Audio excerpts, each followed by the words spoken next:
हिंदू समाजातील पांढरपेशे लोक, विशेषतः ब्राह्मण लोक यांनी धर्माच्या नावाने आपल्या देशबांधवांना पायाखाली चेपून ठेवले.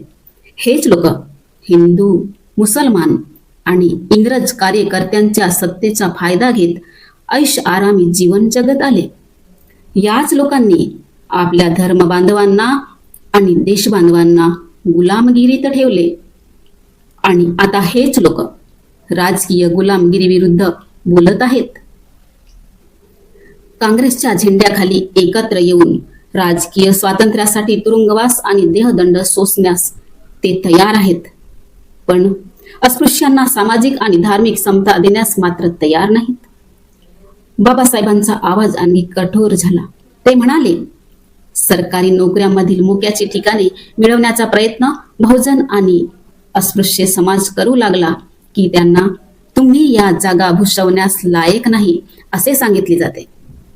धर्म असो, राजकारण असो, नोकरी असो, प्रत्येक क्षेत्रात आम्हीच श्रेष्ठ आणि बाकीचे कनिष्ठ अशी मानसिकता निर्माण करण्यात आली असे बाबासाहेबांनी स्पष्ट सांगितले.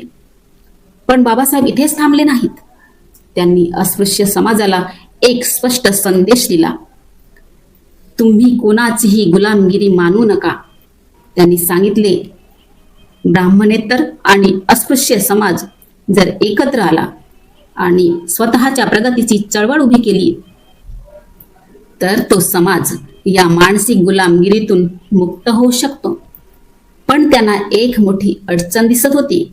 त्यांच्या मते मराठे आणि इतर समाज सत्यशोधक विचारांची भाषा करत असले तरी त्यांच्या मनात आणि बुद्धीत अजूनही ब्राह्मणी विचारसरणीचा प्रभाव होता आणि अस्पृश्य समाजही अनेकदा दुसऱ्यांच्या आधाराकडे पाहत बसलेला होता.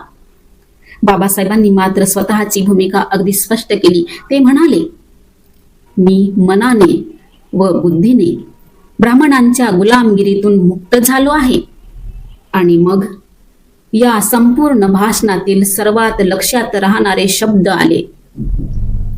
बाबासाहेब म्हणाले, मी माझ्या आंधळ्या जनतेच्या हातातील काठी आहे. थोडा विचार करा. काठी का?